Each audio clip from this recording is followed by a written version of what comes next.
Laura Ranieri-Roy at the Royal Ontario Museum's Egyptian collection, and I'm standing beside this beautiful bust of a lady, Cleopatra, Cleopatra the Seventh.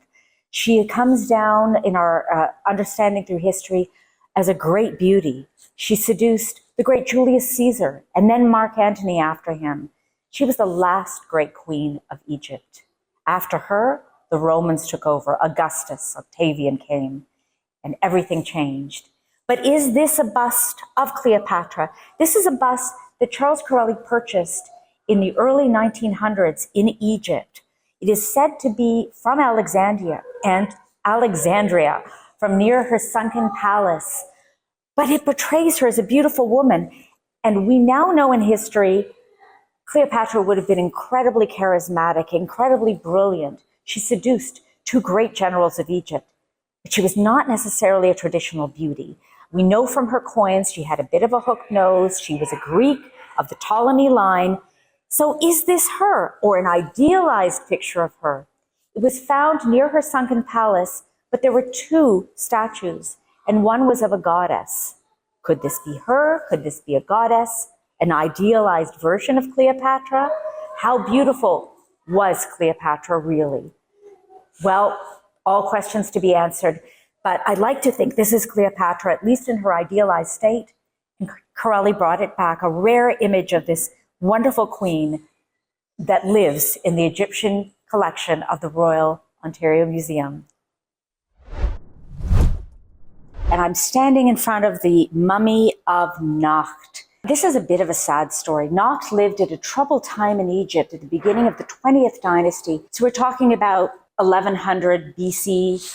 It was a time of economic crisis. There were a lot of invasions, the sea peoples, and he was a young weaver. He lived on the west bank of the Nile in Thebes, and he would have sat beside a smoky fire, working on his clothing, his weaving, and he died really young. He died as a teenager, about the age of 15. He had all sorts of things wrong with him, but the good side of the story is Charles Currelly brought this mummy back, the founder of this museum, and a lot of scientific research has gone on about young Nakht, the weaver. Usually in ancient Egypt, they would typically, when they mummified the body, they would desiccate the whole body, they'd take out the organs, they'd get rid of the brain. It would be gone. They thought it was useless. They thought that you felt and you thought through the heart, and the heart was kept in the body. In the case of Nakht, we have a beautifully preserved brain. And in the 70s, they managed to do the first ever brain autopsy of a brain from a mummy. And they've learned a lot about him. We also have his desiccated liver at the other side, his heart and his liver as well. So this whole mummy was investigated, very, very early practice in scientific investigation of mummies. They learned a lot about Nakht. They learned he had all sorts of diseases. He probably died of pneumonia, but he had tapeworms, he had extremely bad lungs, he had a number of diseases, bronchial diseases, probably caused because he had to sit beside that smoky fire doing his weaving. Bit of a sad story. His mummy was very, very thin. Weighed only about 11 pounds today. And we have his beautiful coffin in the lobby of the ROM. Nakht the Weaver, wonderful, gives us a whole window into the world of ancient Egypt through understanding his brain, how he lived and how he died. And right in front of me is this really interesting funerary bed that a lot of people don't know a lot about. Charles Currelly, the founder of the ROM, had a really good eye for purchasing items. So when he was in Egypt doing archaeology and purchasing between 1902 and 1907, he nabbed this great bed. Very, very few of these ancient funerary beds that would go into every tomb in ancient Egypt. Very few of them remain to us today. This is of solid wood. You can see it's got animal feet at one end. Every king would have had these, but very few last. In Tutankhamun's tomb, you may remember, there is a lion-footed bed.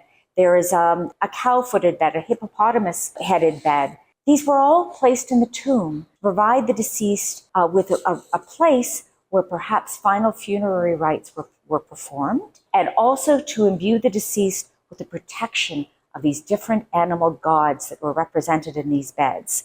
So it is very late period. It is Roman, between 30 BC and maybe 300 AD, but it is a beautiful piece. All the paint is remaining. You can see typical Egyptian scenes, but you see Roman-style people there because this is Roman Egypt. It was a time when Egypt was a province of Rome. Very, very rare to have a funerary bed that was placed in the tomb, still existing to us, but we have one here at the ROM with the funerary bed of Herty.